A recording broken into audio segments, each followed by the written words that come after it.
안녕하세요. 목쌤입니다. 오늘은 2024년 9월 15일 아침인데요.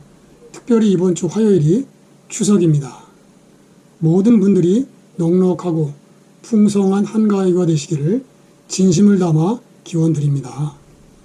오늘은 고사성어를 시리즈로 준비했습니다. 제가 전에 완벽이라는 성어를 올린 적이 있었는데요. 오늘은 완벽을 중심으로 하여 전후의 이야기를 엮어보았습니다.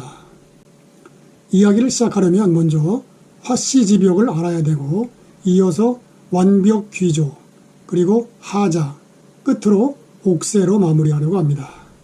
그럼 화씨지벽부터 출발해 볼까요? 초나라 사람 화씨가 초나라 산중에서 옥의 원석을 구해 초나라 여왕에게 바쳤습니다. 그러자 임금은 전문가를 불러 감정을 의뢰했는데 옥세공인 이 전문가는 화씨가 바친 것이 쓸모없는 돌이라고 판정을 내렸습니다. 그러자 여왕은 분노해서 화씨에게 왼쪽 발 뒤꿈치를 자른 형벌을 가했습니다. 당시에는 발 뒤꿈치를 자르는 월형이라는 형벌이 있었습니다. 그리고 얼마 후에 여왕이 세상을 떠나고 무왕이 즉위하자 화씨는 다시 한번 돌을 들고 왕에게 나아갔습니다. 그렇지만 이번에도 결과는 똑같았고 오른쪽 발 뒤꿈치를 잃고 말았습니다. 그리고 얼마 후 무왕이 세상을 떠나고 문왕이 즉위하자 재차 돌을 바치려 했지만 양발 뒤꿈치가 잘려서 걸을 수 없기에 화씨는 돌을 안고 사흘 밤낮을 울다가 마침내 눈에서 피눈물이 흐르기에 이르렀습니다.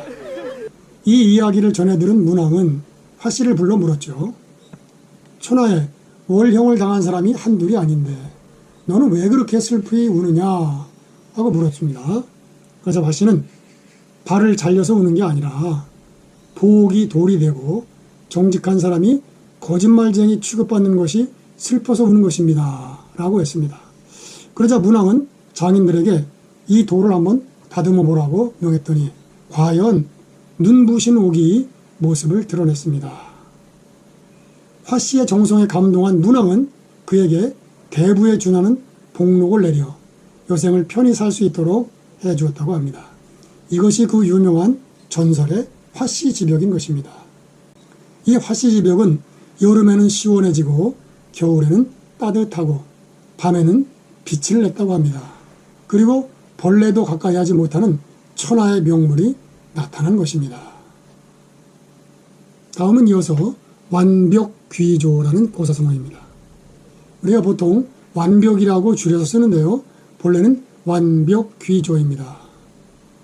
앞서 말씀드렸던 화씨지벽이 초나라에 있었는데 어떻게 세월이 흘러 이후 조나라 해문왕이 화씨지벽을 손에 넣었습니다. 이 소문을 들은 진나라 소양왕이 15개의 성과 바꾸자면서 협상을 빙자한 협박을 해왔습니다. 자, 해문왕은 이 위기를 넘길 인재를 찾았고 어떤 사람이 인상여라고 하는 사람을 추천하게 되어서 그를 만나보게 되었습니다. 해문왕이 물었습니다. 진왕이 15개의 성과 과인이 갖고 있는 화씨벽을 바꾸자고 했어. 화씨벽을 보내야 되겠소? 아니면 보내지 말아야 되겠소? 그러자 인상여라는 사람이 이렇게 말합니다. 진나라는 강하고 조나라는 약합니다. 보내지 않으면 안 됩니다. 그러자 임금이 진왕이 우리의 화씨벽만을 취하고 성을 넘겨주지 않는다면 그때는 어떻게 하면 좋겠어? 그러자 인상여가 진나라가 성을 준다고 하면서 화씨벽을 달라고 했으니 우리가 주지 않는다면 그 허물은 우리에게 있지만 그러나 우리가 화씨벽을 주었으나 진나라가 성을 주지 않는다면 그 허물은 진나라에 있는 것입니다. 이 두 가지 계책을 저울질해 볼 때 마땅히 화씨벽을 주고 그 허물을 진나라에 있게 해야만 합니다. 그러자 임금이 그렇다면 누구를 사자로 보내야 되겠소? 인상여가 말합니다. 대왕께서 마땅히 보낼 사람을 찾지 못하시겠다면 신이 원컨대 화씨벽을 받들어 사자로 가겠습니다. 성이 존나라에 들어온다면 마땅히 화씨벽을 진나라에 두고 오겠지만 15개의 성이 들어오지 않는다면 화씨벽을 온전하게 보존해서 조나라에 돌아오게 하겠습니다. 신청 완벽귀조. 여기에서 완벽귀조라는 말이 나왔고 또 거기에서 완벽이라는 말이 나온 것입니다. 그리하여 인상현은 우여곡절 끝에 실제로 옥을 보존해 왔습니다. 그리하여 현대에도 쓰이는 완벽이라는 단어가 2300년 전에 바로 이 고사에서 유래했습니다. 그 중간의 이야기는 다음 하자에서 이어집니다. 하자입니다. 옥의 티를 뜻하는 하자라는 단어도 이때 나온 말입니다. 자, 인상여가 진나라에 가서 화씨벽을 바치자. 소양왕은 옥을 이리저리 둘러보면서 아무리 기다려도 정작 15개의 성에 대한 이야기를 하지 않자 소양왕이 화씨지병만 빼앗고 15개의 성을 주지 않으려 한다는 것을 간파한 인상여가 이렇게 말합니다. 전하, 사실 화씨벽에도 작은 흠집 하자가 있습니다. 라고 말하고 이를 들은 소양왕이 그래 어디 있는지 한번 보여줘 봐라 라고 하자 인상여는 다시 돌려받은 화씨지벽을 가지고 15개의 성을 주지 않으면 이 화씨벽을 깨뜨리겠다고 협박을 합니다. 그리고 만약에 억지로 이 화씨벽을 뺏으려 한다면 나는 이 화씨벽을 깨뜨리고 스스로 머리를 벽에 박아서 죽겠다고 이렇게 협박을 한 것입니다.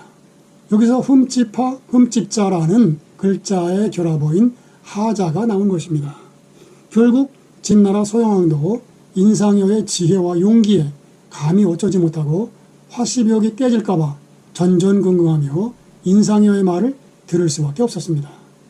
인상여는 바로 그 밤에 화씨벽을 고국인 조나라로 돌려보냈고 다음날 진나라 왕 앞에 담대히 나가 약속을 지키자는 진왕을 꾸짖으며 화씨벽은 이미 조나라로 완벽하게 돌아갔음을 통고합니다. 진왕은 분기탱천했지만 차마 조나라 사신 인상여를 어쩌지 못하고 조나라로 돌려보내고 말았습니다. 이것이 완벽귀조, 즉 완벽의 유래이고 또 이어서 하자의 유래입니다. 옥세입니다. 전국을 통일하고 화씨벽을 손에 넣은 진시황은 이 화씨벽을 가지고 전국 옥세를 만들었다고 합니다. 이 전국 옥세는 대대로 황제의 위엄을 상징하게 되었습니다.